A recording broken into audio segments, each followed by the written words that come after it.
আপনারা জেনে খুশি হবেন, এই কয়েকদিন আগে আপনারা দেখেছেন যারা যুবক মানুষ, আমাদের সবচেয়ে জনপ্রিয় একজন খেলোয়াড় রোনালদো, আজকে সে গত 2 সপ্তাহ আগে সৌদি আরব খেলতে গিয়েছিল।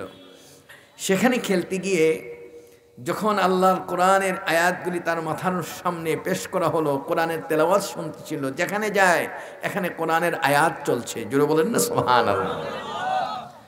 সে আশ্চর্য হয়ে গেল, আমি যে ধর্মটা নিয়ে চর্চা করছি সেই ধর্মটার, আমি ইংল্যান্ডে যাওয়ার পরে দেখি ইংল্যান্ডের একই ধর্ম একরকম। আমি যখন এই খ্রিস্টান ধর্ম নিয়ে আমি যখন জার্মানে যাই, জার্মানের ধর্ম আরেক রকম। আমি যখন আমেরিকাতে যাই, আমেরিকার সেই খ্রিস্টানদের ধর্মের পালনীয় বিষয়গুলি একরকম, এক এক জায়গায় এক এক রকম। কিন্তু মুসলমানের ধর্মটা এত চমৎকার, কোনো পরিবর্তন নাই, যে দেশে যাবে সেখানে সব এক, জোরে বলেন না সুবহানাল্লাহ। সাথে সাথে সে এই বিষয়টা তার মাথায় ঢোকার পরে কোরআনের একটি আয়াত তার চোখের সামনে পড়েছে, সূরাতুন নিসার 42 নম্বর আয়াত, 82 নম্বর আয়াতটুকু। আল্লাহ রাব্বুল আলামিন কোরআনে বলেন, আফালা ইয়াতাদাব্বারুনাল কুরআন ওয়ালাউ কানা মিন ইনদি গায়রিল্লাহি লাওয়াজাদু ফীহি ইখতিলাফান কাসীরা। যেটা বলেন না সুবহানাল্লাহ। কি হলো তোমাদের? কোরআন নিয়ে তোমরা কেন গবেষণা করছো না? এই কোরআনটা যদি কোনো ব্যক্তির পক্ষ থেকে হতো, কোনো মানুষের পক্ষ থেকে হতো, এই কোরআনটা যদি কোনো মানব রচিত হতো, এই কোরআনের মধ্যে হাজার রকমের মতানৈক্য তোমরা পেয়ে যেতে। ওয়াল্লাহি বিল্লাহি, আল্লাহর কসম খেয়ে বলছি, আমি পুরা কোরআনটা নিয়ে গবেষণা করি, একটা জায়গাও কোনো গরমিল আমি পাই নাই। আর জোরে বলেন না সুবহানাল্লাহ। আজকে সেই খেলোয়াড় জনপ্রিয় মুসলমান হওয়ার পরে তার ছেলে বলছে, বাবা আমার জীবনের একটা ব্যর্থতা আমি পেয়েছি, আমি কেন খ্রিস্টান হয়েছি, মুসলমানের ধর্ম যে বাস্তব সত্য তার আমার বুঝার বাকি নাই, আমিও মুসলমান হয়ে গেলাম। আপনারা ইন্টারনেট সার্চ করে দেখেন, ডক্টর গেরিন মিলান, যার ইতিহাস হলো সে 40 বছর পর্যন্ত বাইবেল চর্চা করছে।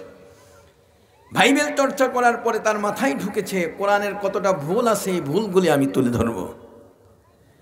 আমি ভুলগুলি ধরার জন্য যখন কোরআন নিয়ে গবেষণা করলাম, পুরো কোরআনটা নিয়ে গবেষণা করে এই আয়াতটাই যখন আমার মাথায় ঢুকলো, আমি সাথে সাথে কলেমা পড়ে মুসলমান হয়ে গেছি। আর একটু যেন বলেন না সুবহানাল্লাহ। আমার বন্ধুদেরকে বলতে চাই, সূরাতুন নামালের প্রথম যে আয়াতটা, তাসিন তিলকা আয়াতুল কুরআনি ওয়া কিতাবিম মুবিন, যেন বলেন না সুবহানাল্লাহ। স্পষ্ট কিতাব। আল্লাহ রাব্বুল আলামিন বলেন, এই যে কোরআন, এই কিতাবটা আমি দান করেছি, তিলকা আয়াতুল কিতাবি ওয়া কুরআনিম মুবিন। আল্লাহ রাব্বুল আলামিন এত সুন্দর করে বলে দিলেন, স্পষ্ট সেই কিতাব কোরআনে কারীম আজকে আমাদের কাছে আছে কি নাই? আরেকটু জোরে বলতে হবে, আছে কি নাই? আরো জোরে বলেন, আছে কি নাই? সারা পৃথিবীতে আজকে কোরআন নিয়ে গবেষণা চলছে। এই কোরআনের প্রতিটা আয়াত আজকে তথ্য মানুষের কাছে স্পষ্ট হয়ে যাচ্ছে। তারা বুঝতে পেরেছে, শান্তি যদি পেতে হয়, পৃথিবীতে মধ্যে যদি জীবনযাপন সুন্দর করে করতে হয়, এই পৃথিবীর মধ্যে যদি ভালোভাবে বাঁচতে হয়, একটা কিতাবের অনুসরণ করতে হবে, সেটার নাম হলো কোরআন। সেটার নাম কি? আরেকটু জোরে বলেন না কি? আরো জোরে বলেন কি? আল্লাহ নবী বলেন, মান ক্বারাআল কুরআন ফাকান্নামা ইউনাজি রাব্বাহ। এই পৃথিবীর মধ্যে যে ব্যক্তি কোরআন শরীফ তেলাওয়াত করে, সে যেন কোরআন পড়ে না, আল্লাহর নবী ঘোষণা দিয়ে দিলেন, সে আমার আল্লাহর সাথে গোপনে গোপনে কথা বলে। কার সাথে কথা বলে? আরেকটু জোরে বলেন না, কার সাথে? আরো জোরে বলতে হবে, কার সাথে? আমার আল্লাহর সাথে আপনি গল্প করছেন, কথা বলতেছেন। আসেন আপনি আল্লাহর সাথে কিভাবে কথা বলছেন, কোরআন দিয়ে আপনি কথা শিখে যান। দৈনিক 5 ওয়াক্ত নামাজের মধ্যে আমি দাঁড়িয়ে যাই, যখন আমি তেলাওয়াত শুরু করি, আলহামদুলিল্লাহি রাব্বিল আলামিন, কি পড়ি কি পড়ি না? কি সকলের সূরা ফাতিহা জানা আছে? কার কার জানা আছে একটু হাত উঁচু করে দেখান তো দেখি। মাশাআল্লাহ, নারায়ে তাকবীর। আল কোরআনের আলো, আল হাদিসের আলো, তাফসীরুল কোরআন মাহফিল, নারায়ে তাকবীর। আল্লাহ কবুল করুক, বলেন আমিন। ও বন্ধুরা আমার, এই পৃথিবীতে আল্লাহ রাব্বুল আলামিন এই কোরআনে কারীমটা আমাদেরকে দিয়েছেন, কত চমৎকার। আল্লাহর সাথে আমি কথা বলছি, আমার আলোচনাটা শুরু করতে চাচ্ছি। আল্লাহর সাথে আমি কথা বলবো, কোরআনে কারীম কিভাবে কথা বলতে পারে। আল্লাহ রাব্বুল আলামিন যখন কোনো বান্দা সূরা ফাতিহা তেলাওয়াত শুরু করে, আলহামদু শব্দমুখে উচ্চারণ হয়েছে, আরশ থেকে আল্লাহ রাব্বুল আলামিন ডাক দিয়ে বলেন, মানিল হাম, তুমি কার প্রশংসা করছো বলো দেখি। আমি সাথে সাথে ওই অবস্থার মধ্যে বলি, লিল্লাহ, আল্লাহ তোমার প্রশংসা আমি করছি। কার? আরেকটু জোরে বলেন, কার? আরো জোরে বলতে হবে, কার? আল্লাহ রাব্বুল আলামিন আবার ডাক দিয়ে বলেন, মানিল্লাহ, আল্লাহকে বলো দেখি। আমি প্রশ্নের জবাব দেই, রব্বিল আলামিন, সমস্ত জগতের যিনি রব তিনি হলেন আমার আল্লাহ। তিনি কে? আরেকটু জোরে বলেন, কে? তিলকা আয়াতুল কুরআনি ওয়া কিতাবিম মুবিন হুদান ওয়া বুশরা লিল মুমিনিন। জোরে বলেন না সুবহানাল্লাহ। মুমিনদের জন্য আল্লাহ সুসংবাদ দিয়েছেন। সুসংবাদটা কি? এই কোরআনে কারীম যখন কারো কাছে থাকবে, কোরআন যখন তেলাওয়াত করবে, কোরআনের কারণে ওই মানুষগুলির ভাগ্য পরিবর্তন হয়ে যাবে, জীবন পরিবর্তন হবে, ভাগ্যের চাকাটা ঘুরে যাবে। জীবনের যেই জায়গায় যাবে, যেখানে যাবে, ওই মানুষটা পৃথিবীর শ্রেষ্ঠ মানুষে পরিণত হবে। আরেকটু জোরে বলেন না সুবহানাল্লাহ। এই পৃথিবীতে এই জন্য বিজ্ঞানের অগ্রসরতা যত বেড়েছে, আল্লাহর কোরআন বোঝা তত সহজ হয়ে যাচ্ছে। আরেকটু জোরে বলেন না সুবহানাল্লাহ। আমরা আজকে পৃথিবীর যে সমস্ত তথ্যগুলি খুঁজে দেখি, আমার যুবকদের কাছে বলে যায়, আসো তাফসীর থেকে তুমি সেইগুলি নিয়ে যাও। এত চমৎকার তথ্য আল্লাহ দিয়ে দিলেন। আমরা ভাবতেছি আজকে লেটেস্ট এই যে সুন্দর মোবাইল ফোন দিয়ে কথা বলছি, এই মোবাইল ফোন এটা কি নতুন না পুরাতন? বলেন তো দেখি। নতুন। এই যে হুজুর বলছেন নতুন, আমি বলবো দেখেন, আমার আল্লাহ রাব্বুল আলামিন ১৫০০ বছর আগে তার বন্ধুকে যখন মেরাজে নিয়ে যাচ্ছে, তখন ওই অবস্থার মধ্যে সুন্দর করে সিদরাতুল মুনতাহা পাড়ি দিয়ে উপরে যাবেন। জিব্রাইল বলে, আগার এক্সরে মোয়ে বরতর ফুরাম ফুরুগে তাজাল্লি বসুদত ফুরাম, আমি যদি একচুল পরিমাণ উপরে ওঠার চেষ্টা করি, আমার ৬০০ পাখা সহ জ্বলে পড়ে সারখার হয়ে যাবে, আমি যেতে পারবো না। আমি যাবো কি আবে? হুজুর আপনার জন্য লিফট আসতেছে। লিফট, আজকে লিফটের আবিষ্কার আমার নবীর মেরাজকে গবেষণা করে হয়েছে। জুড়ে বলেন না সুবহানাল্লাহ। রাসূল একা যাচ্ছেন, হঠাৎ করে রিং বেজে উঠছে, ক্রিং ক্রিং করে। কে? আল্লাহর হাবিবের সাথে আবু বকর সিদ্দিক কথা বলতেছে। জোরে বলবেন না সুবহানাল্লাহ। তাহলে এত দূরে যদি বিনা তারে কথা বলা যায়, কেন মোবাইল দিয়ে কথা বলা যাবে না? কি বলেন, ঠিক না বে ঠিক? আপনি আসেন, আজকে মুমিনদের জন্য সুসংবাদটা কি? কোরআনে কারীম আল্লাহ কি দিয়েছেন? আমার আল্লাহর হাবিব মেরাজে গেলেন, সেখানে যাওয়ার পরে আল্লাহ তার বাড়িতে নিয়ে গেলেন, কই কাছে আসো, আরও কাছে আসো। রাসূলকে কাছে নিয়ে বসালেন।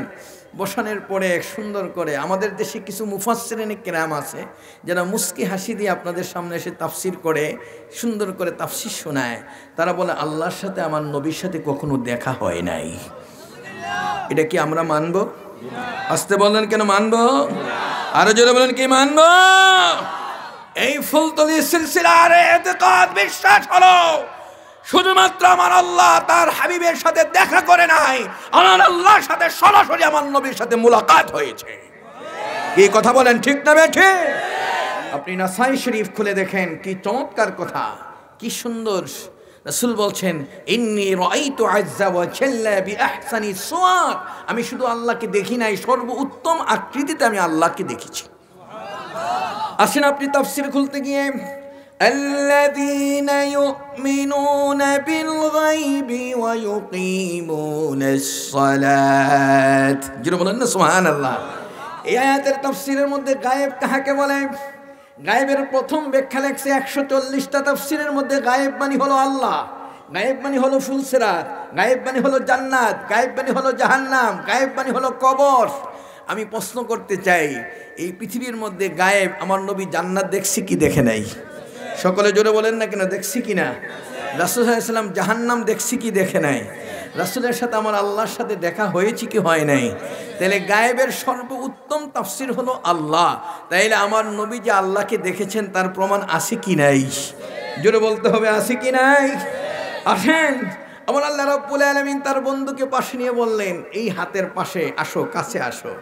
সুম্মা দানা ফাতাদাল্লা ফাকানা কাবা কাউসাইনি আও আদনা। আরো কাছে আসো, বন্ধুকে পাশে নিয়ে এখন বললেন, বন্ধু তোমার কি লাগবে একটু বলো দেখি। আমার নবী কিছুই চান না। আল্লাহ রাব্বুল আলামিন, বন্ধু তুমি চাও আর না চাও আমি আজকে তোমাকে দেবই। আল্লাহ রাব্বুল আলামিন বন্ধুকে দিয়ে দিলেন। فأوحى إلى عبده ما أوحى الإعلام بالخفاء। এই পৃথিবীর মধ্যে আল্লাহ রাব্বুল আলামিন তার বন্ধুকে গোপনে গোপনে যা কিছু প্রয়োজন, পৃথিবীর শুরু থেকে শেষ পর্যন্ত যা ঘটবে, যা হয়েছে, সব তথ্যগুলি আল্লাহ আমার নবীকে জানায়া দিলেন। কিয়ামত পর্যন্ত যা হবে সব তথ্য আমার নবীর কাছে ছিল কি ছিল না? আরো জোরে বলতে হবে, ছিল কি ছিল না? উতিতু ইলমাল আউয়ালিন ওয়াল আখিরিন, আগের এবং পরের সব জ্ঞান আল্লাহ আমার নবীকে আল্লাহ দান করেছেন। আল্লাহু তাকবীর, রিসালাত ইয়া রাসূলুল্লাহ, মদিনা জিন্দাবাদ, কুরআন পরিষদ জিন্দাবাদ। বন্ধুরা আমার, আসেন আপনাদেরকে এই জন্য বলতে চাই, আমার নবীকে আল্লাহ রাব্বুল আলামিন আরশের মেহমান বানিয়ে দুনিয়াতে পাঠালেন। আবু জাহেল প্রশ্ন করছে, তুমি কোথায় গিয়েছো? আমি বাইতুল মুকাদ্দাসে গিয়ে নামাজের ইমামতি করে আল্লাহর আরশে গিয়েছি। কয় বলো তো দেখি বাইতুল মুকাদ্দাসে কয়টা দরজার কয়টা জানালা? আমার নবীকে, আমি তো দরজা জানালা গনি নাই, মসজিদে তো ইমামতি করছি। কয় দরজা জানালা গনো নাই? কয় না। তাহলে তুমি যাওই নাই? কয় না, আমি গিয়েছি। আল্লাহর নবী কোনোদিন মিথ্যা কথা বলেছে? আসতে বলেন কেন, বলেছে? সঙ্গে সঙ্গে আবু জাহেল এই কথাটা প্রত্যাখ্যান করে ফেলেছে। আমার নবী বিপদে পড়ে গেলেন। আমার আল্লাহ ডাক দিল, বন্ধু চিন্তা করো না, আমি তোমার পাশে আছি। জোরে বলেন না সুবহানাল্লাহ। বিপদের বন্ধু কে? সব সময় আমার পাশে আছে কে? সব সময় আমার পাশে থাকবে কে? কি বিশ্বাস হয় আপনাদের? সে আল্লাহকে বাদ দেওয়া যাবে? মাইনাস করা যাবে?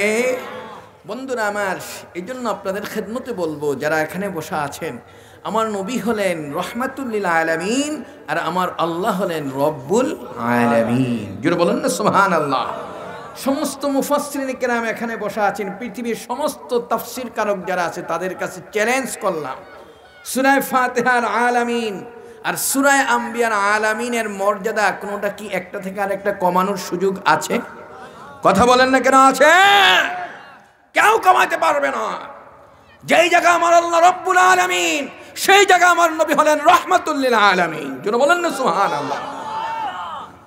সাথে সাথে এই অবস্থার মধ্যে জিবরাইল আমার নবীর পাশে চলে আসছেন। কয় হুজুর, কয় কি? চিন্তা করবেন না। আল্লাহ বলেন, জিবরাইল আমার বন্ধুর সামনে একটু লাইভ দেখাইয়া দাও। এই যে লাইভ প্রোগ্রাম চলতেছে, কি লাইভ? এটা কি নতুন না পুরাতন বলেন? লাইভ প্রোগ্রাম চলছে। রাসূল এতটা দরজা, এতটা জানালা, সব।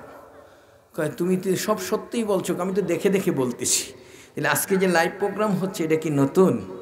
আসতে বললেন কেন, এটা নতুন? তাহলে এই পৃথিবীর মধ্যে যা ঘটছে, যা হচ্ছে, সবগুলি পুরাতন আমার নবীর কাছ থেকে। জোরে বলেন না সুবহানাল্লাহ। আমার নবী পৃথিবীর মধ্যে কি চমৎকার করে আল্লাহ ঘোষণা দিয়ে দিলেন, হুদাল্লিল মুত্তাকিন। জোরে বলেন না সুবহানাল্লাহ। আর একটু জোরে বলেন সুবহানাল্লাহ। আল্লাহ রাব্বুল আলামিন কি চমৎকার করে বললেন, মুমিনদের জন্য আমি সুসংবাদ দিয়েছি, যারা হেদায়েত প্রাপ্ত হবে এই সমস্ত মানুষ, হাদি যারা। আমার ভাইদেরকে বলবো, আপনি মুমিন হয়েছেন, আল্লাহকে বিশ্বাস করেছেন। আমার আল্লাহকে বিশ্বাস করার সাথে সাথে কোরআন আপনাকে হেদায়েতের পথ দেখিয়েছে।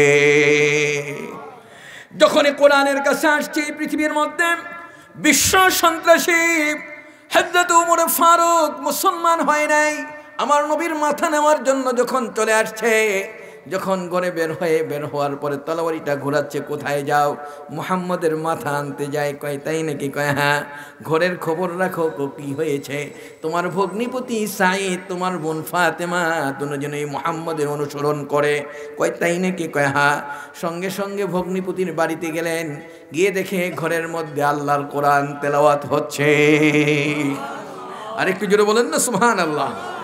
হযরত আম্মার ইবনে ইয়াসার রাদিয়াল্লাহু তাআলা তিনি ঘরের মধ্যে মুশকো পড়াচ্ছিলেন। কারি সাহেব, যেমন আমাদের দেশে যে ফুলতলি হুজুরের সেই দারুল কেরাত এর চর্চা সারা পৃথিবীতে চলছে, কি বলেন ঠিক কিনা? আমি তো সারা বিশ্ব ঘোরা মানুষ। এই কয়েকদিন আগে মালয়েশিয়া থেকে আসলাম। আপনাদেরকে বলি, এই ভারতের এমন কোনো জায়গা নাই আল্লাহ আমাকে নেয় নাই।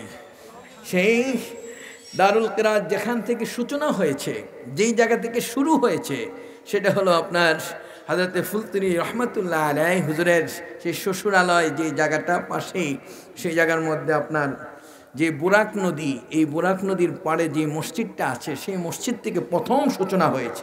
সেখানে তিনি স্বপ্নে দেখে প্রথম দারুল কেরাত শুরু করেছিলেন। সেই জায়গায় আমি জুমার নামাজ পড়ালাম। পড়ানোর পর হুজুর এই যে নদীটা দেখতেছেন, কহা দেখলাম এই নদীটা খালি ভেঙে যেত। যখন ফুলতলি হুজুর এখানে আসছেন, আসার পরে আমরা হুজুরের কাছে আবেদন করছি, কান্না করলাম, হুজুর কি করব? তখন হুজুর একটা চিঠি লিখে বললেন, এটা দিয়ে আস। পানিতে ফেলে আসছে, এরপর থেকে আর এই নদী ভাঙ্গে নাই। এটা আমার দুই চোখ দিয়ে দেখা। সেই জায়গায় আমি মাহফিল করে আসছি, সেই শিলচর অনেক বড় ইসালে সব মাহফিল হয় ফুলতলি হুজুরে। আজকে এই জন্য আপনাদেরকে বলি, বাস্তব দেখা জিনিস আর এমনি শোনা জিনিস দুইটা বেশ কম আছে কিনে বলেন। দারুল কেরাতের সূচনা হয়েছে, এটা শুধুমাত্র ব্যক্তির কারণে নয়, এটা স্বয়ং নবী মুহাম্মদুর রাসূলুল্লাহ সাল্লাল্লাহু আলাইহি ওয়াসাল্লামের ইশারায় হয়েছে। জোরে বলেন না সুবহানাল্লাহ। আজকে কোরআনের চর্চা, ওই অবস্থার মধ্যে ওমর ফারুক কান শুনলেন, আওয়াজ শোনা যাচ্ছে কোরআনের। ভিতরে ঢুকে ভগ্নিপতিকে মারলেন, বোনকে মারলেন। বোন বলছে, তুমি আমার ভাই, আমাকে মারতে পারো, আমার স্বামীর উপরে আঘাত করার অধিকার তো তোমার নাই, তুমি কেন মারলা তাকে? লজ্জায় বলে, একটু আগে যে কি পড়ছিলা? তোমাকে আমরা যা পড়েছি, তুমি যা শুনেছ, এগুলি শুনতে গেলে তোমাকে মুসলমান হতে হবে। ওমর মুস্কি হাসি দিয়ে কলেমা পড়ে মুসলমান হয়ে যায়। আর একটু জোরে বলেন না সুবহানাল্লাহ। কোরআনের আকর্ষণটা হলো এমন, কি বলেন ঠিক না বেঠিক? ওই অবস্থার মধ্যে যখন কোরআন শরীফ তেলাওয়াত শোনার পরে, কোরআনের আকর্ষণে যখন ওমর মুসলমান হয়ে গেল, মুসলমান হওয়ার পরে আমার নবী ওই অবস্থার মধ্যে ঘরে বসা আছেন। আবু বকর বলে, ওমরকে আসতে দেওয়া হবে না। আলী বলেন দেওয়া হবে না। বেলাল বলেন দেওয়া হবে না। আমার নবী বলে না, আবু বকর রে, ওমর যখন আসবে কেউ বাধা দিবে না, তাকে আসার দরজাটা খুলে দিবে। জোরে বলেন না সুবহানাল্লাহ। আশ্চর্য হয়ে গেল।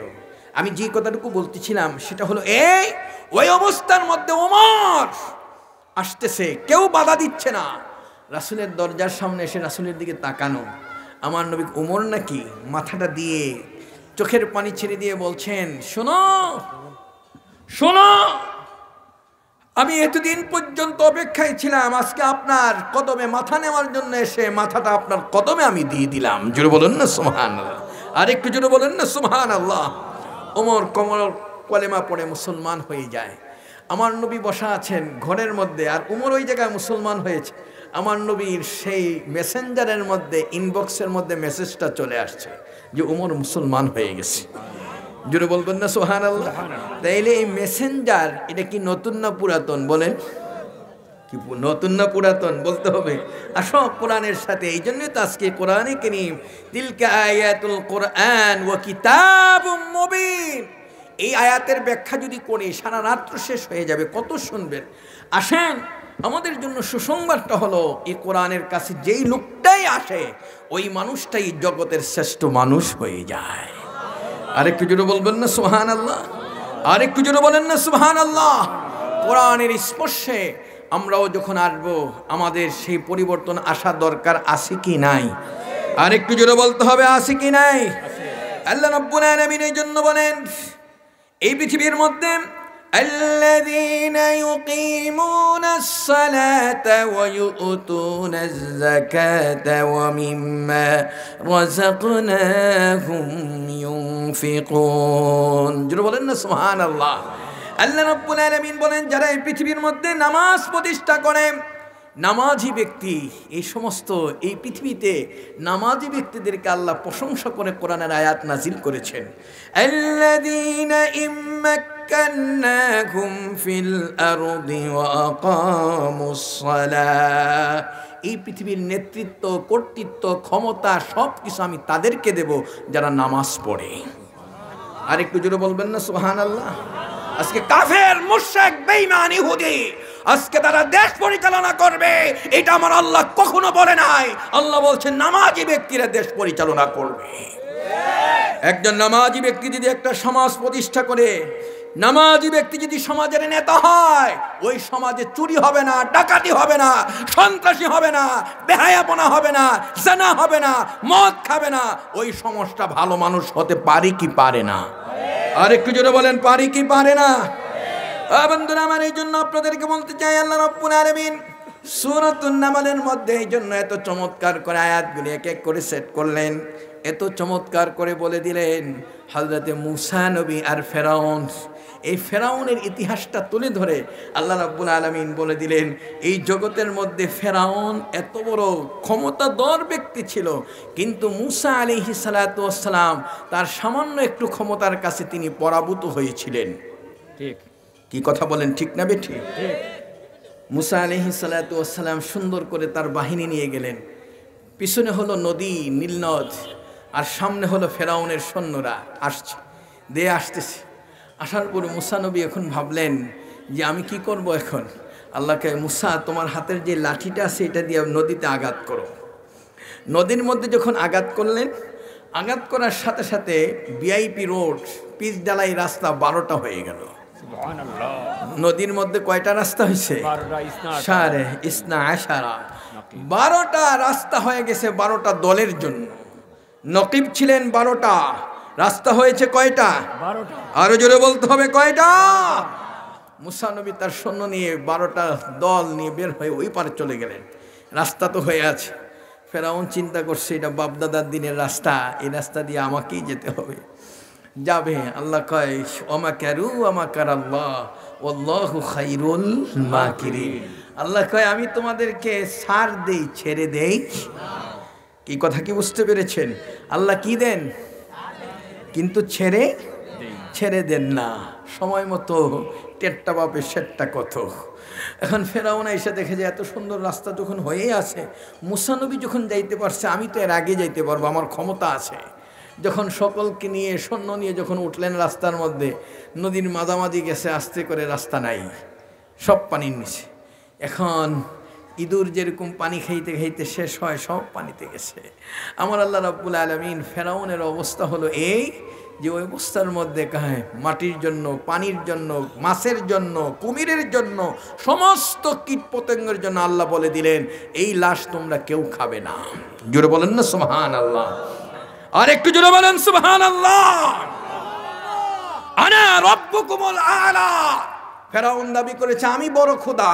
আজকে খোদার চিত্র হলো বাঁচার উপায় নাই, পানি খেয়ে মরতেছে। কি বলেন, কথা ঠিক না ঠিক? এই জগতের মধ্যে যারা আল্লাহর সাথে বিরুদ্ধাচরণ করছে তাদের শাস্তি এরকম হয়েছে কি হয় নাই? আসতে বললেন কেন, হয়েছে কি হয় নাই? ইতিহাস রচনা হয়েছে। নবীর সাথে যারা বেয়াদবি করেছে, নবীদের সাথে তাদের ইতিহাস হলো এই। ওই মুহূর্তটার মধ্যে ফেরাউন পানি থেকে এরকমভাবে পরের দিন আস্তে করে যখন মরা লাশ, কিয়ামত পর্যন্ত আল্লাহ নোটিশ দিয়ে দিলেন এই ফেরাউনের লাশ এটা জাতির জন্য শিক্ষা হয়ে থাকবে।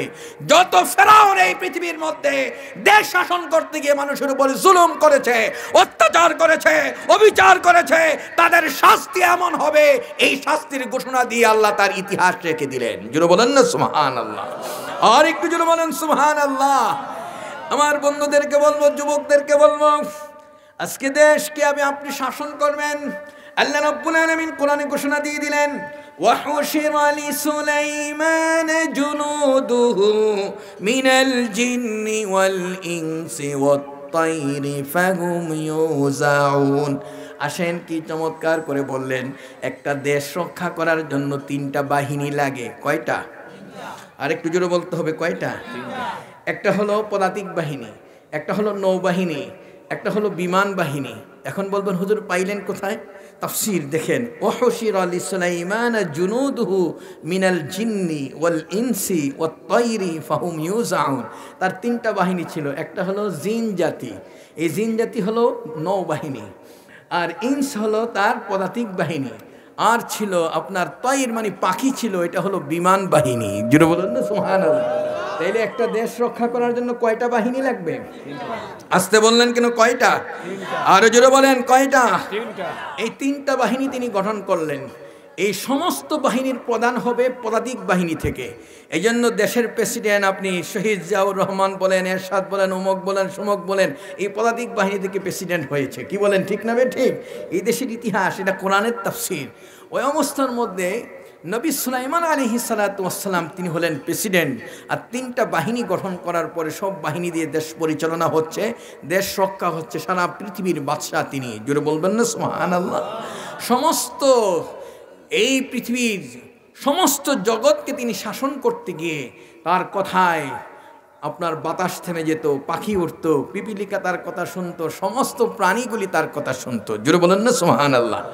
হযরত নবী সুলাইমান আলাইহিস সালাতু ওয়াস সালাম এত বড় জ্ঞানী ছিলেন, এত বড় পণ্ডিত ছিলেন। وعلمناه صنعة لبوس لكم لتحصنكم من بأسكم فهل أنتم شاكرون। যেটা বলেন না সুবহানাল্লাহ। আল্লাহ রাব্বুল আলামিন নবী সুলাইমান আলাইহিস সালাতু ওয়াস সালামের ইতিহাসগুলি তুলে ধরলেন। তার বাবার নাম ছিল হযরত দাউদ। কি ছিল? আরেকটু জোরে বলেন, কি নাম? হযরত দাউদ আলাইহিস সালাতু ওয়াস সালাম। একদিন একটা মহিলা আসছে, যেহেতু ঘটনার সাথে সম্পৃক্ত, এসে বলে, হুজুর কই কি? আমার এই যে বাচ্চাটা, এটা আমার সন্তান।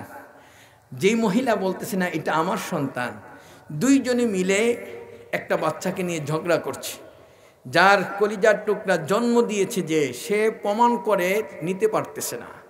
তখন দৌড়ে চলে গেছে হযরত দাউদ আলাইহিস সালাতু ওয়াস সালামের কাছে। দাউদ নবীকে বুখারী শরীফের মধ্যে আসছে, হযরত দাউদ আলাইহিস সালাতু ওয়াস সালাম দুইজনের প্রমাণ পেশ করা হলো। যেই মহিলাটা তার নিজের বাচ্চা না, তারকে এই বাচ্চাটা দিয়ে দিলেন। আর যার বাচ্চা, সে প্রমাণ দিতে পারে নাই বিদায় তার কাছে দেওয়া হলো না। এখন সে কাঁদতেছে, আমার বাচ্চাটা নিয়ে যাচ্ছে, আমার সন্তানটাকে নিয়ে যাচ্ছে, আমি কি করব? নবী সুলাইমান ছিলেন তখন ছোট একজন মানুষ। যাওয়ার পরে বলতেছেন, হুজুর এই অবস্থা, কাঁদতেছো কেন? আপনার বাবা যে বিচার করছে, এই বিচারে তো আমার কলিজার টুকরা সন্তান, এটাকে আরেকজনকে দিয়ে দিয়েছে। কয় তাই নাকি? কাহা বিচার এরকম হয়েছে? কাহা সঙ্গে সঙ্গে মহিলাকে ডাকলেন। মহিলাকে ডেকে এনে বাবার সামনে, বাবা কি বিচার করেছেন? এই বিচার, আমি এটার বিচার করব, আপনি বিচার করা লাগবে না। জোরে বলবেন না সুবহানাল্লাহ। আমি বিচার করব। সামনে রাখলেন। কি করব, কি আমি বিচার? ওই যে দুজন মহিলাকে পাশে বসালেন। বসানোর পরে যে মহিলার বাচ্চা আর যে মহিলার বাচ্চা না, দুজনকে প্রমাণ পেশ করতে বললেন। পেশ করার পরে দেখা যায় যে মহিলার বাচ্চা না, তার প্রমাণ খুব মজবুত। তখন নবী সুলাইমান বলেন, এদিকে আসো, প্রমাণ কোনো দরকার নাই, ছুরি হাতে নাও। ছুরিটা হাতে নিয়ে আস্তে করে বললেন, এই ছুরি দিয়ে তাকে জবাই করবে বাচ্চাটাকে। যখনই নবী সুলাইমান এই কাজটা করার জন্য দিলেন, যেই মহিলার বাচ্চা, সেই মহিলা করছে কি, ছুরিটাকে রেখে বাচ্চাটাকে গলার সাথে জড়িয়ে ধরে কান্না শুরু করে দিয়েছে। আর যেই মহিলার বাচ্চা না, তাকে যখন ছুরি দেওয়া হলো, সে গলার মধ্যে সাথে সাথে ছুরি লাগাই দিচ্ছে। ঠাস করে ধরলেন নবী সুলাইমান, রাখো। তখন বললেন, বসো, প্রমাণ হলো এই বাচ্চা তোমার না, এটা তার, দিয়ে দাও। জোরে বলবেন না সুবহানাল্লাহ। আরেকটু জোরে বলেন না সুবহানাল্লাহ। বলেন তো দেখি, প্রমাণটা কত সুন্দর হয়ে গেল। সাথে সাথে দাউদ আলাইহিস সালাতু ওয়াস সালাম দোয়া করে বললেন, আল্লাহ আমার সন্তানকে নিয়ামত তুমি দিয়েছো, সারা পৃথিবীর তাকে পরিচালনার ক্ষমতা তুমি দান করো। জোরে বলেন না সুবহানাল্লাহ। হযরত নবী সুলাইমান আলাইহিস সালাতু ওয়াস সালাম ওই মুহূর্তের মধ্যে তিনি বসা আছেন দেশ পরিচালনা করতে গিয়ে। হঠাৎ করে বিমান বাহিনীর প্রধান যিনি ছিলেন, তার নাম হলো হুদহুদ পাখি। কি নাম? হুদহুদ। মনে থাকবে ওয়াজ, হুদহুদ পাখি। আর সুলাইমান আলাইহিস সালাতু ওয়াস সালাম পদাতিক বাহিনীর প্রধান ছিলেন। আর নৌবাহিনীর প্রধান যে, তার নাম ছিল ইফরিত। কি নাম? ইফরিত। আরো জোরে বলেন, কি নাম? ইফরিত। আল্লাহর কোরআন সেটা বলছেন, আমি বলি নাই, সব কোরআনের কথা। সূরাতুন নামলের মধ্যে আসছে। ওই অবস্থার মধ্যে নবী সুলাইমান একদিন বসা আছেন পরিচালনা করতে গিয়ে, হঠাৎ করে মিটিংয়ে বসে দেখে ওই বিমান বাহিনীর প্রধান মিটিংয়ে অনুপস্থিত। কি হলো? কোথায়? আল্লাহর কোরআন ঘোষণা দিয়ে দিলেন এই অবস্থার মধ্যে, ফাকাল মা লিয়া লা আরাল হুদহুদা আম কানা মিনাল গায়িবিন। হুদহুদ, তোমার কি হলো? কোথায় গিয়েছিলে তুমি উইদাউট পারমিশন? অনুমতি ছাড়া কোথায় গিয়েছ আমার অনুমতি না নিয়ে? একটু পরে এসে ল্যান্ড করছে। ল্যান্ড করার পর থরথর করে কাঁপতেছে। আম কানা মিনাল গায়িবিন, তুমি কেন অনুপস্থিত ছিলা? কারণ দর্শাও। এই জন্য প্রিন্সিপালের কাছ থেকে কেউ যদি ছুটি ছাড়া কোনো শিক্ষক যায় তাকে কারণ দর্শাতে হবে। উস্তাদের অনুমতি ছাড়া কোনো ছাত্র যদি বাহিরে যায় তাকে কারণ দর্শাতে হবে। বাবার অনুমতি ছাড়া যদি ঘর ছাড়া হয় কোনো সন্তান তাকে কারণ দর্শাতে হবে, না হয় তাকে শাস্তির সম্মুখীন হতে হবে। পিটানি খাবে, আঘাত খাবে, শাস্তির সম্মুখীন হবে, এতে কোনো আদালতে বিচার পাবে না। জোরে বলবেন না সুবহানাল্লাহ? এখন বলবেন হুজুর আপনি মন করা তাফসীর করতেছেন, আসেন কোরআনের তাফসীর। ফাকাল মা লিয়া লা আরাল হুদহুদা আম কানা মিনাল গায়িবিন লা উআযিবান্নাহু আযাবান শাদীদা আও লা আযবাহান্নাহু আও লা ইয়াতিয়ান্নি বিসুলতানিম মুবিন। যেটা বলেন না সুবহানাল্লাহ। তোমার শাস্তি তিনটা। কেন তুমি অনুপস্থিত ছিলা? এই জন্য তোমাকে শাস্তি দেওয়া হবে, কঠিন শাস্তি। আযাবান শাদীদা আও লা আযবাহান্নাহু আও লা ইয়াতিনি, তোমাকে হত্যা করা হবে। 2 নম্বর হলো দেশান্তর করা হবে, তোমাকে পিটানি হবে। 3টা শাস্তি কোরআন দিয়ে দিছে। জোরে বলেন না সুবহানাল্লাহ। এই জন্য কোনো শিক্ষক উস্তাদ যদি কোনো মাদ্রাসায় কোনো স্কুলে যদি কোনো ছাত্রকে পিটায়, ওই অবস্থায় যদি কোনো বাবা মা কোনো আপিল করে, মনে করবে তার কপালটা সে শেষ করেছে, তার কপাল শেষ করেছে। তোমার ছেলেটাকে তুমি ধ্বংস করেছ। এই পৃথিবীর মধ্যে কোরআনের তাফসীর হলো শাস্তির সম্মুখীন হওয়ার সাথে সাথে তুমি বলবে কেন অন্যায় করেছ, অন্যায়ের শাস্তি তুমি ভোগ করবে, এটাই তোমার শাস্তি। এখানে আমার কোনো কথা নাই। কি বলেন, কথা ঠিক না ঠিক? তাইলে ওই সন্তান সোনার সন্তান হবে। আর যদি আপনি বাবা আদরের সন্তান, উস্তাদ মেরেছে, উস্তাদের উপরে আপনি ধিক্কার দিয়ে কথা বললেন, আঘাত দিয়ে কথা বললেন, তুমি জানো না উস্তাদের সাথে এই ছাত্রের সম্পর্কটা কত গভীর সম্পর্ক। এটা দুনিয়াবি সম্পর্ক, এটা হলো রুহানি সম্পর্ক। কি বিশ্বাস হয় আপনাদের? সম্পর্কটা কি? রুহানি সম্পর্ক। ওই অবস্থার মধ্যে হুদহুদ পাখি এসে ল্যান্ড করছে। কারণ দর্শক হুজুর আপনি তো জানেন না। কয় কি? আপনার এই দেশ থেকে প্রায় 12,000 কিলোমিটার দূরে একটা রাষ্ট্র আছে, সেই জায়গায় আমি গিয়ে দেখলাম সেখানে পুরুষেরা মহিলাদেরকে সেজদা করে। আসতে বলবেন নাউজুবিল্লাহ। সেই দেশের বাদশাহ যিনি, রাজা যিনি, প্রধানমন্ত্রী যিনি, তিনি একজন মহিলা। ওই মহিলাকে সেজদা করতেছে পুরুষেরা। পুরুষেরা মহিলাকে সেজদা করে। কোনো মানুষকে সেজদা করতে পারে? আসতে বললেন কেন? পারে? জোরে বলতে হবে কি পারে? আমাদের দেশে কিছু অপদার্থ আছে, পীরের পায়ে গিয়ে সেজদায় পড়ে থাকে। কবরকে সেজদার জায়গা বানায়, কবরে গিয়ে মাথা ঠেকায়। কি আছে কি নাই? আসতে বললেন কেন? আছে কি নাই? কবর কি সেজদার জায়গা না জিয়ারতের জায়গা? পীরের পায়ে কি সেজদা করা যাবে? কোনো মানুষকে মানুষ সেজদা করতে পারবে? আজকে কবরের পাশে গিয়ে তুমি জিয়ারত করবে, পীরকে শ্রদ্ধা করবে, কদমবুসি করবে। আজকে এইটা না করে যদি তুমি সেজদা করতে যাও, পীরের পায়ে মাথা ঠেকাও, ওয়াল্লাহি তুমি শিরক করেছো। তুমি এই পৃথিবীর মধ্যে মুশরিক হয়ে কবরে যাবে। কথা ঠিক না বেঠি? লাউ কুনতু আমিরান আইয়াসজুদা লিআহাদিন লাআমারতুন নিসা। আমার নবী বলছেন যদি পৃথিবীতে কোনো মানুষকে সেজদা করার নির্দেশ দিতাম, তাইলে পৃথিবীর সমস্ত নারীদেরকে বলতাম স্বামীর পায়ে সেজদা করো। কি বলেন, কথা ঠিক না বেঠিক? তাহলে সেজদা কি করা যাবে? এই কথা বলার পরে সত্য বলছো? কহা তুমি কি সত্য বলছো না মিথ্যা বলছো? আল্লাহর কোরআন তাফসীর করছেন। ক্বালা সানানজুর আসাদাকতা আম কুনতা মিনাল কাযিবিন। তুমি সত্য বলছো না মিথ্যা বলছো, এটা এখনই প্রমাণ হবে। এইটা হলো আপনার কোনো কথা বললে এটা প্রমাণের জন্য আজকে যে গোয়েন্দা সংস্থা কোথা থেকে, এখান থেকে শুরু হয়েছে। জোরে বলেন না সুবহানাল্লাহ। দুর্নীতি দমন ব্যুরো পাইলেন কোথায়? এই হলো দুর্নীতি দমন ব্যুরো। যেটা বলেন না সুবহানাল্লাহ। দেখেন কোরআনের মধ্যে সব আছে। আমার নবী আজকে মনে করেন একজন মানুষকে রিমান্ডে নেওয়া হয়েছে, রিমান্ড তথ্য বের করার জন্য, তুমি খুঁজে পাও না, কোথায় পেয়েছো? আসো কোরআনের কাছে। এই সূরাতুন নামালের মধ্যে বিষয়টা আল্লাহ স্পষ্ট করেছে। জোরে বলেন না সুবহানাল্লাহ। আর একটু জোরে বলেন সুবহানাল্লাহ।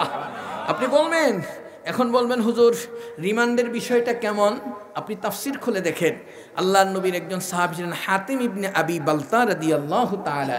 তিনি মক্কা শরীফ থেকে মদিনা শরীফ গিয়েছেন।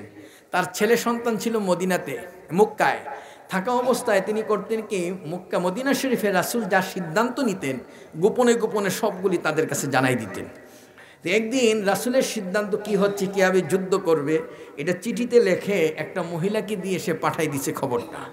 আর এই মেসেজটা আল্লাহ আমার নবীকে দিয়ে দিলেন মেসেঞ্জারের মধ্যে। যেটা বলবেন না সুবহানাল্লাহ।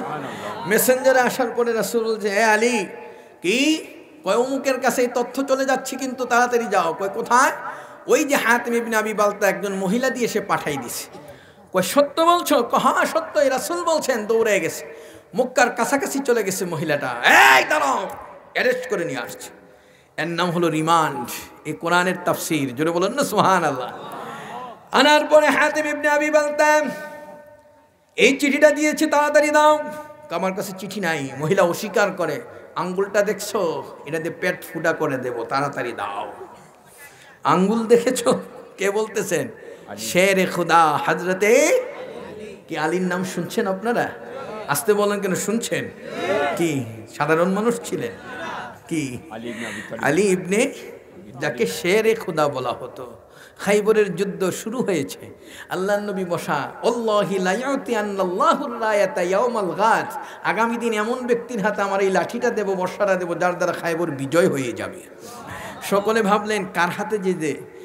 সবাই বসার পরে ভাবতেছেন, আলী চোখ বন্ধ করে, মানে চোখ উঠছে, চোখে এরকম খুলতে পারে না। কি আমাদের দেশে চোখ ওঠে না? কি আপনাদের চোখ লাল হয়ে যায়, অনেকের চোখ বন্ধ হয়ে যায়। আলী চোখ খুলতে পারতেছে না, ব্যথায় অস্থির। পরের দিন সবাই তো ভাবছে হয়তো আমাকে বলবে, ওমর বলতেছে আমাকেই তো বলবে, আবু বকর ভাবতেছেন আমাকেই বলবে। রাসূল হঠাৎ করে ডাকলেন, ইয়া আলী তাআল, এদিকে আসো। আলীকে ডেকে বললেন, আলী কি? আলী চোখ এরকম বন্ধ করে আছে। হুজুর আন্নী শাকাইতু বিআইনাইয়া, আমি চোখের অভিযোগ করছি, আমার চোখ খুলতে পারতেছি না। রাসূলকে এদিকে আসো। আসার পরে চোখের মধ্যে একটা ফু দিয়ে দিলেন। জোরে বলবেন না সুবহানাল্লাহ। ফুয়ের পাওয়ার আছে? আসতে বলেন কেন, আছে? আরো জোরে বলতে হবে, আছে। এই জন্য তোমাদের কাছকে দলিল পায় না খুঁজে যে ফু দেওয়া যে জায়েজ আছে। আল্লাহওয়ালা যারা, আল্লাহর ওলি যারা আমাদেরকে ফু দেয়, একটু দোয়া করে, কি আছে না বলেন তো দেখি। এই আলীকে রাসূল ফু দিয়ে দিলেন। ফু দেওয়ার সাথে সাথে ওই অবস্থার মধ্যে আলী কয়, ওয়াল্লাহি বিল্লাহি, আগে যতটুকু ব্যথা ছিল চোখে যা দেখতাম, আমি এখন তার চেয়ে 100 গুণে বেশি আমার চোখের পাওয়ার বেড়ে গেছে। আরো জোরে বলেন না সুবহানাল্লাহ। আমার নবী ফু দিয়ে আলীর হাতে বর্মটা দিয়ে বলেন, আগামী দিন তোমার দ্বারাই খাইবর বিজয় হবে। 3 মাস যুদ্ধ করার পরে বিজয় হচ্ছে না। হযরত আলী সুন্দর করে সেখানে গিয়ে যখন যুদ্ধ শুরু করে দিলেন, যুদ্ধ করতে গিয়ে এমন একটা পরিস্থিতি তৈরি হয়ে গেল, এমন একটা অবস্থা তৈরি হয়েছে। হযরত আলী কাররামাল্লাহু ওয়াজহাহু যুদ্ধ যখন করতে গিয়ে, যুদ্ধ চলছে, দেখলেন যে সব হাতের লাঠিটা ভেঙে গেছে। ওই কামুজ দুর্গের কপাটটাকে এরকম আল্লাহু আকবার করে ধরলেন, ধরার পরে টান দিয়ে ছিঁড়ে ফেললেন। এটা দিয়ে যুদ্ধ চলতেছে। জোরে বলুন না সুবহানাল্লাহ। মুসলমানদের বিজয় হয়ে গেল। আলীর হাতে কামুজ দুর্গের সেই কপাট। রাসূল 80 জন সাহাবীকে বললেন, এই কপাটটা যে আলী যুদ্ধ করলো, হাতে ধরে এরকম খালি ঘুরাইছে, এই কপাটটা উঠাই নিয়ে আসো। 80 জন গিয়ে এরকম কোনা দিয়ে হাত দিয়ে টানতেছে, একটুকু উঠাইতে পারে না। আলীকে বলেন, আলী তুমি উঠাও। হুজুর আমিও তো পারি না এখন। তাইলে দেখেন ওই সময় যে শক্তি ছিল, রাসূল বললেন শেরে খোদা, এটা হলো আল্লাহর মা। আর জোরে বলেন না সুবহানাল্লাহ। তাকবীর, দ্বীন ইসলাম, নারে রিসালাত, ইয়াদগারে মুর্শিদ কিবলা ফুলতলি। আমার বন্ধুদেরকে বলে যাই, বাবাজিরা আমার, আজকে যারা এখানে সুন্দর করে দেখো তথ্য বানার জন্য, আলী আঙ্গুলটা দেখেছো, গুতা দেব, বের করো। গুতা দিয়ে বের করবো। এই জন্য পিটাইয়া ওই যে ডিম কোন জায়গায় কথা বলে না, রিমান্ডে নিলে যেই কাজগুলি করতে হয় রিমান্ড পর্যন্ত পুলিশ নিয়ে তথ্য বাইর করে, এটা কোরআন থেকে। জোরে বলুন না সুবহানাল্লাহ। এটা সূরাতুন নামালের তাফসীর। তখন সাথে সাথে ওই অবস্থার মধ্যে হাতিম ইবনে আবি বালতার যে চিঠিটা তার নাভির নিচে লজ্জাস্থানের পাশে এরকম রশি দিয়ে বাইন্ধা রাখছে, সেখান থেকে হাত দিয়ে বের করে নিয়ে আসছে। জোরে বলবেন না সুবহানাল্লাহ। আইনা তাকে ধরে আনার পরে এই কাজটা করলাম কেন?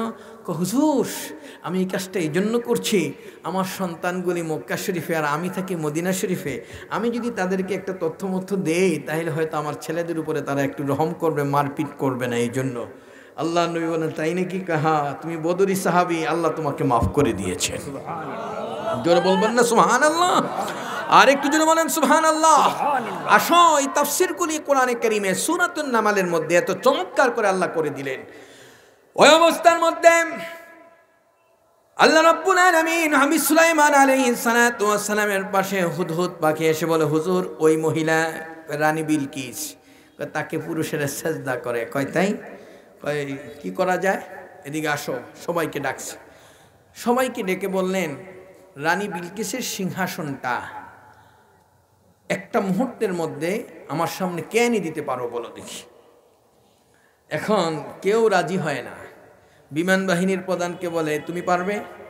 হুজুর আমি ছোট, আমি পারবো না। এত বড় 10,000 সৈন্য সহ পুরা পার্লামেন্ট হাউসটা, সংসদ ভবনটা আলগি দিয়ে উঠাই নিয়ে আসবে, এটা আমার দ্বারা সম্ভব না, আমি পারবো না। এই কে পারবে? হুদহুদ পাখিকে বললেন, আমি পারবো না। জিন জাতির প্রধান, যে নৌবাহিনীর প্রধান, তার নাম ছিল কি মনে আছে? ইফরিত। কি নাম? ইফরিত। মনে থাকবে নামটা? আমি বলি নাই, আল্লাহর কোরআন বলছেন, قال عفريت من الجن أنا آتيك به قبل أن تقوم من مقامك। সূরাত আন-নামলের মধ্যে আল্লাহ বলে দিলেন, ইফরিত ওই জিনকে ডাক দিয়ে বললেন, তুমি কি পারবে? হ্যাঁ আমি পারবো। কতটুকু সময় লাগবে? হুজুর আপনি যে চেয়ারটাতে বসা আছেন এই চেয়ার থেকে একটু উঠে বসবেন, দাঁড়াবেন, আবার বসবেন, এই সময়ের মধ্যে আমি 12,000 মাইল দূর থেকে একটা সেকেন্ডের মধ্যে পুরো পার্লামেন্টটা আপনার সামনে হাজির করে দেব। আর একটু জোরে বলবেন না সুবহানাল্লাহ? আরো জোরে বলেন না সুবহানাল্লাহ? বাংলাদেশ সংসদটাকে এরকম নিচে আলগি দিয়ে উঠাইয়া 12,000 মাইল দূর থেকে 1 সেকেন্ডে এনে দেওয়া, এটা কি সম্ভব? আসতে বললেন কেন? সম্ভব? কয় না, এতটুকু সময় দেওয়া যাবে না। কয় কতটুকু সময় দিবেন হুজুর? আমি এরকম চোখটা বন্ধ করে খুলবো, বুঝলেন নাই? চোখের পলকটা খুলতে দেরি হবে, এর আগে আমার সামনে আনতে হবে। হুজুর আমি পারবো না। নৌবাহিনীর প্রধান ব্যর্থ, বিমান বাহিনীর প্রধানও ব্যর্থ। এখন নবী সুলাইমান চিন্তা করলো, ওরা যখন ব্যর্থই হলো, কে আনবে? এরকম সুন্দর চেহারার, এই যে বসা দেখছেন, দাড়ি পাকা, মাথায় পাগড়ি, পট্টা পরিহিত একজন লোক পাশে বসা আছে। হুজুর কই কি, আপনি আমার জন্য একটু দোয়া করেন, আমি এনে দেব। কোরআনের তাফসীর, আপনি আমার জন্য একটু দোয়া করেন। তুমি পারবে? হ্যাঁ আমি পারবো। কেমন ভাবে পারবে? আপনি দোয়া করলে আমি পারবো। আসতে বলবেন সুবহানাল্লাহ। আরো জোরে বলেন না সুবহানাল্লাহ। এই পাওয়ার কে দিয়েছে? আল্লাহ। আরো জোরে বলেন কে?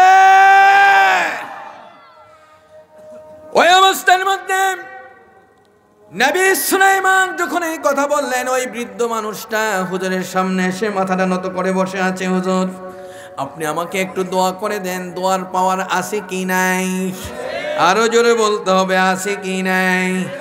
ও যুবক রে, আমার বাবাজিরা, পৃথিবীর সব জায়গার নেট বন্ধ হয়ে যাবে, আমার জন্য তোমার জন্য দুনিয়া থেকে বিদায় হয়ে যাওয়ার পরে বাবার সাথে, মায়ের সাথে, আত্মীয় স্বজনের সাথে কারোর সাথে কোনো সম্পর্ক থাকে না, সব জায়গার নেট ফেল হয়ে যায়, কিন্তু একটা জায়গার নেট সব সময় চালু থাকে, সেই নেটটা হলো দোয়ার নেট। সেটা কি? দোয়া। আর যদি বলেন না সুবহানাল্লাহ। আলেম ওলামারা এখানে আছে, কথা বলবো, প্রত্যেকটা দলিল আপনি বলেন পাইলেন কোথায়? আসেন, আল্লাহর হাবিব বলেন, মাল মাইয়িতু ফিল কবরি ইল্লা কাল গারিকিল মুতাগাওয়িস। মানুষ যখন মারা যায় কবরে যাওয়ার পরে অবস্থার মধ্যে যতগুলি মানুষ দুনিয়া থেকে বিদায় হয়েছে তাদের অবস্থানটা হলো এমন, সাগরে যখন একটা লঞ্চ ডুবে যায়, স্টিমার ডুবে যায়, ট্রলার ডুবে যায়, মানুষগুলি বাঁচার জন্য হাহাকার করতে থাকে। আল্লাহর হাবিব বলেন ওই মানুষটা একটা কলা গাছ ধরে বাঁচতে চায়, একটা মরা মানুষ ধরে বাঁচতে চায়, যা পায় তাই ধরে বাঁচতে চায়। আমার নবীদের হাজার বছর আগে বললেন তান্তাজিরু দাওয়াতাম মিন আখিন আও আবিন আও সাদিকিন আও উম্মিন, যখন বন্ধুর কাছ থেকে, ভাইয়ের কাছ থেকে, এই পৃথিবীর মধ্যে মায়ের কাছ থেকে, আপনজনের কাছ থেকে, আত্মীয় স্বজনের কাছ থেকে যখন একটু দোয়া পায়, আল্লাহর হাবিব বলেন এই দোয়াটা পৃথিবীর সবচেয়ে বড় নিয়ামত তারা মনে করে। আর একটু জোরে বলবেন না সুবহানাল্লাহ?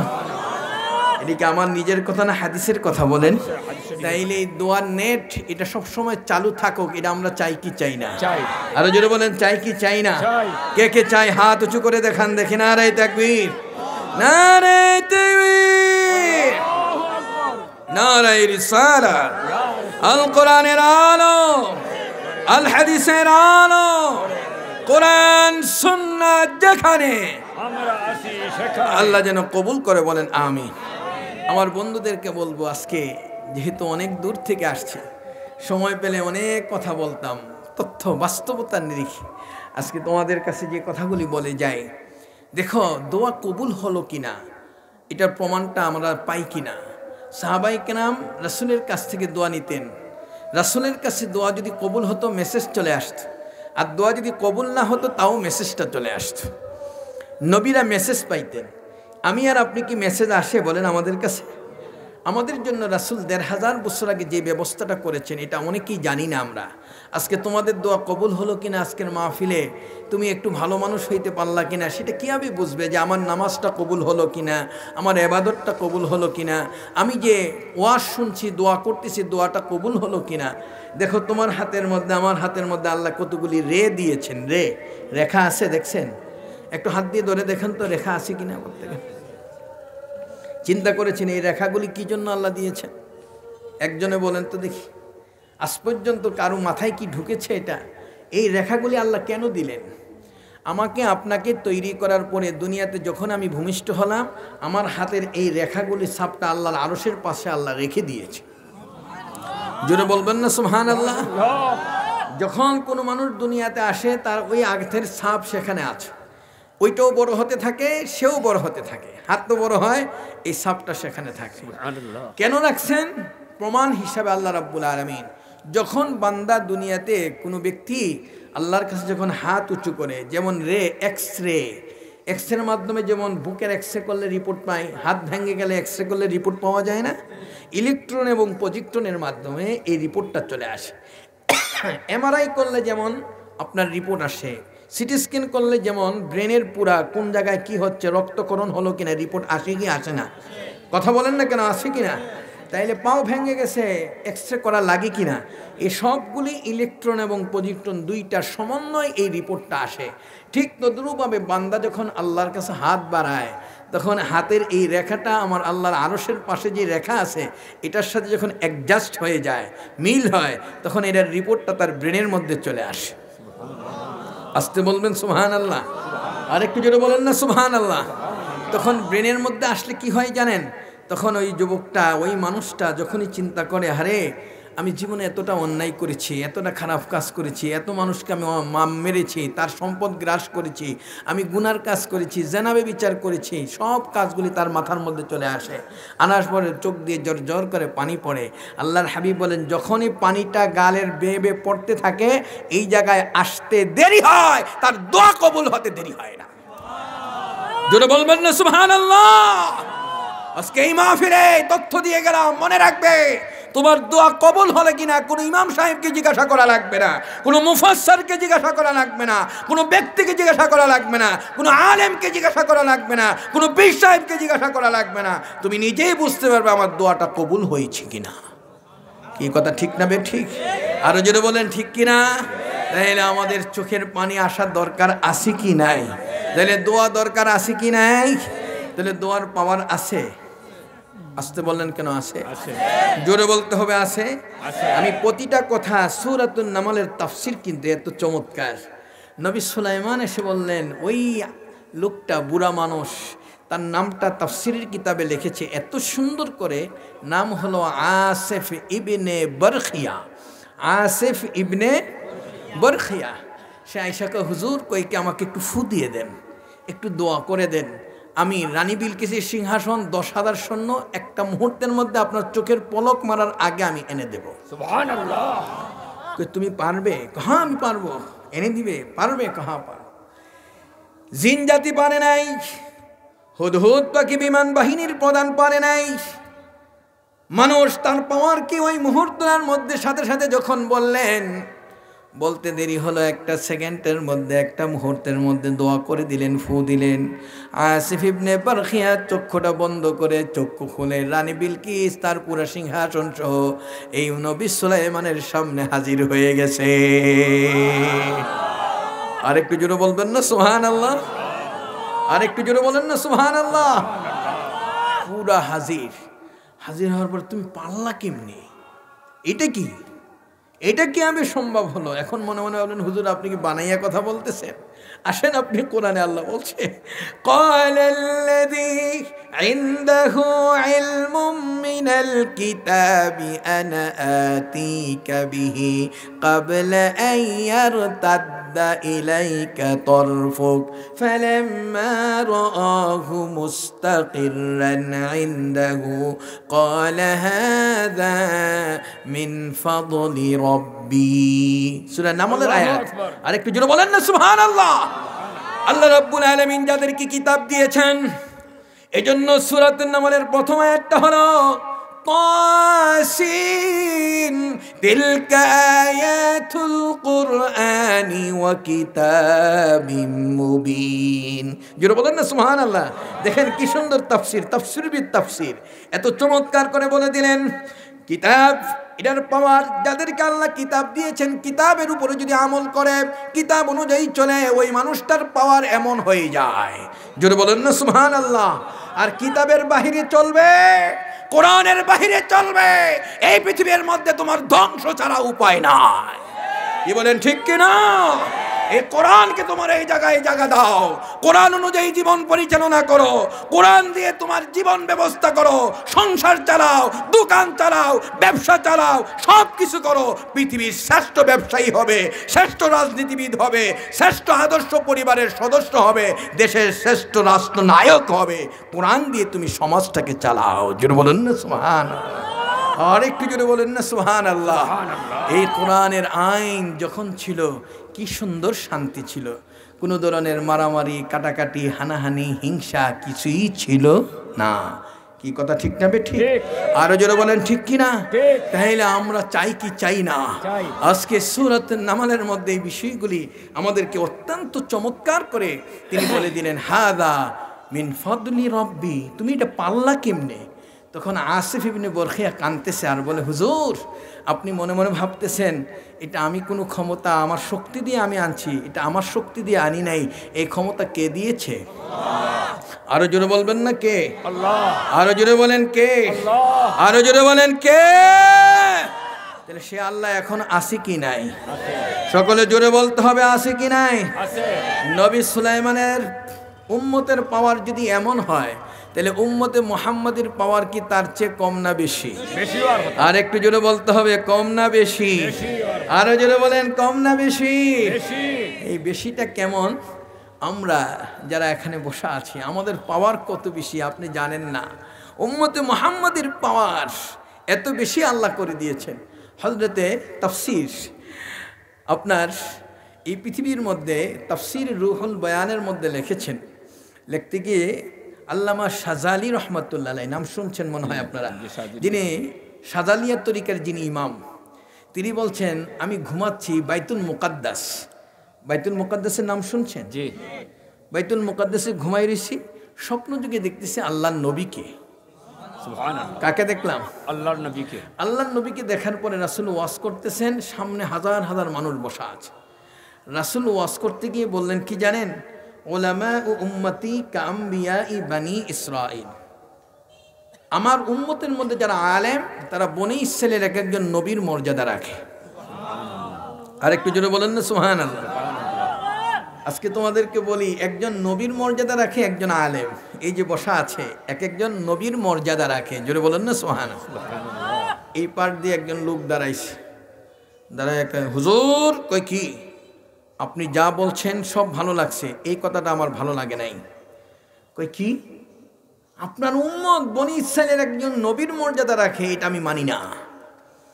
যে লোকটা দাঁড়ায় কথা বলছে তিনি হলেন হযরত মূসা আলাইহিস সালাতু ওয়াস সালাম। মুসা নবীর নাম শুনছেন তো আপনারা? কি বাড়ি কোথায় কোন তো দেখি? মাশাআল্লাহ, মাদায়েন শহরে।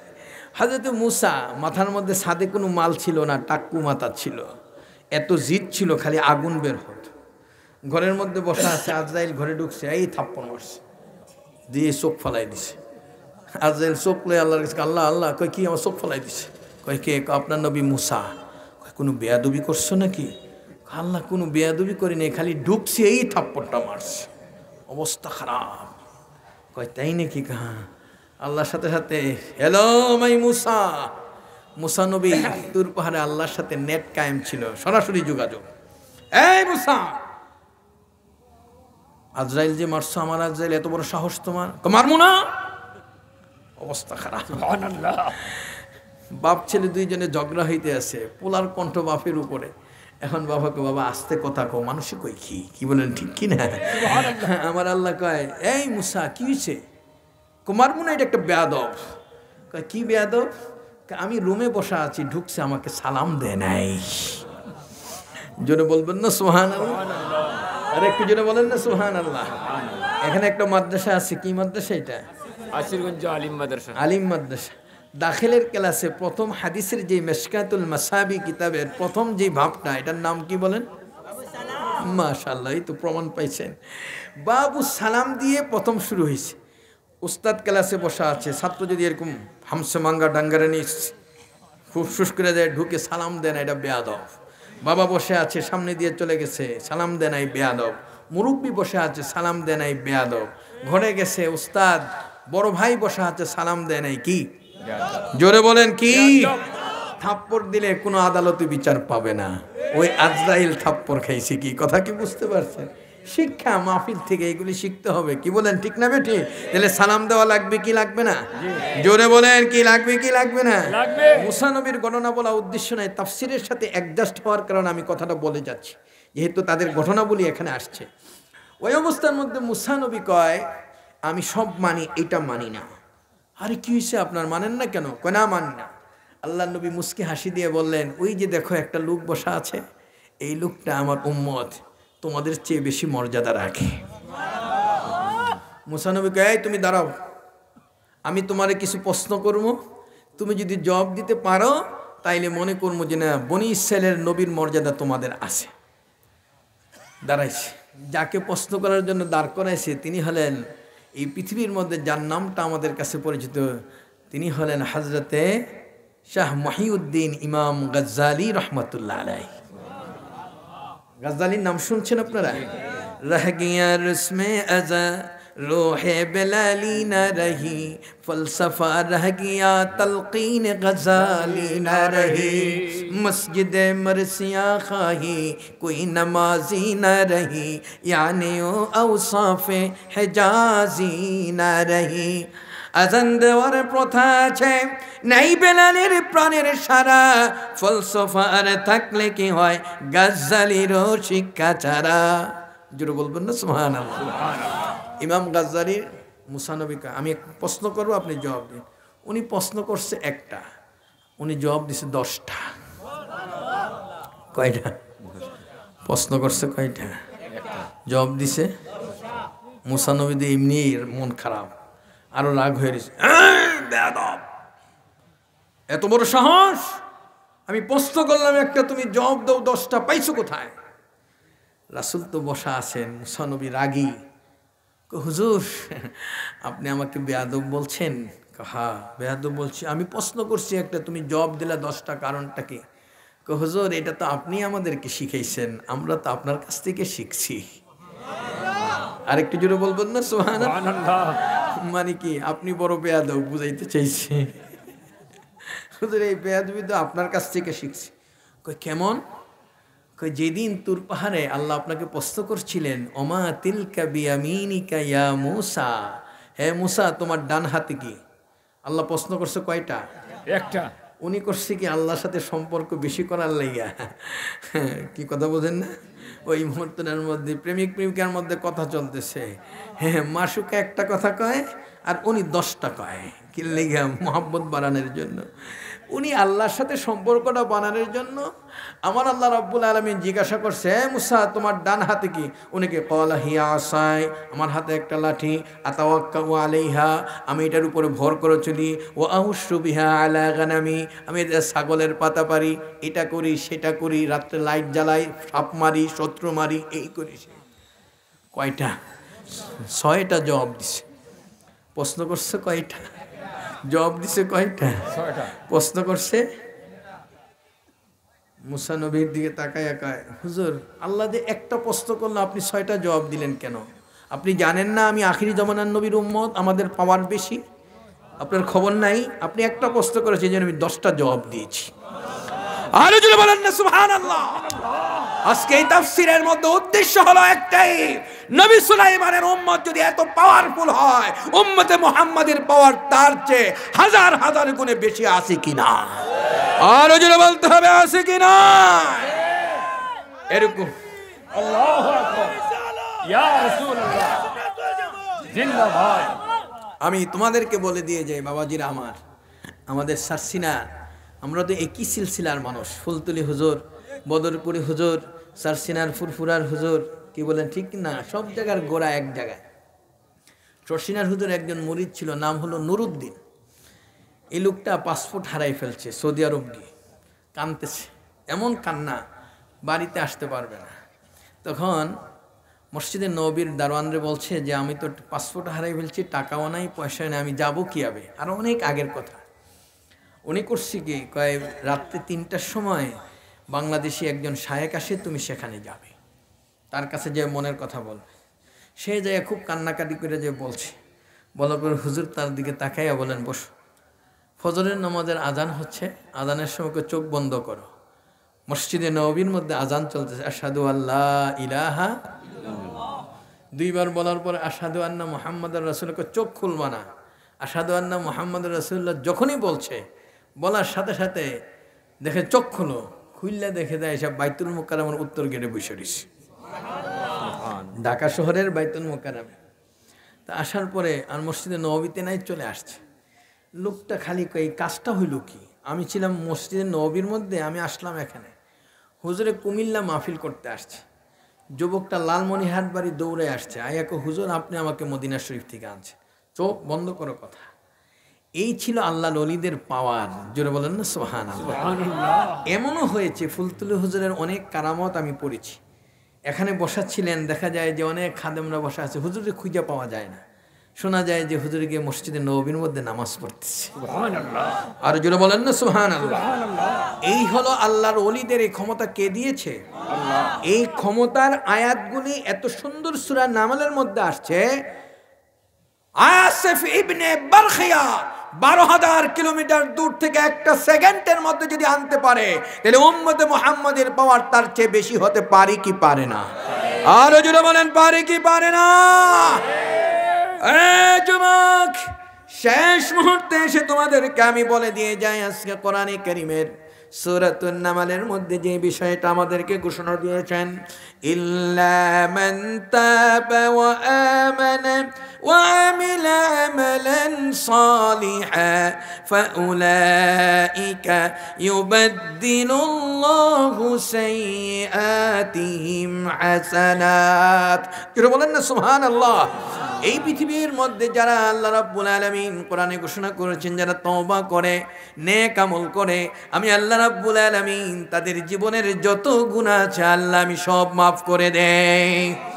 আল্লাহর কোরআন বলেন, ইন্নাল্লাহা লা ইয়াগফিরু আন ইউশরাকা বিহি ওয়া ইয়াগফিরু মা দুনা যালিকা লিমান ইয়াশা। এই পৃথিবীর মধ্যে আমি আল্লাহ তোমার জীবনে যত গুনাহ করেছো, পাহাড় পরিমাণ গুনাহ করেছো, সাগরের ফেনা পরিমাণ গুনাহ করেছো, সমস্ত গুনাহটা আমি আল্লাহ মাফ করে দেব। একটা গুনাহ আমি ক্ষমা করব না, সেটা শিরকি গুনাহ। জোরে বলুন না সুবহানাল্লাহ।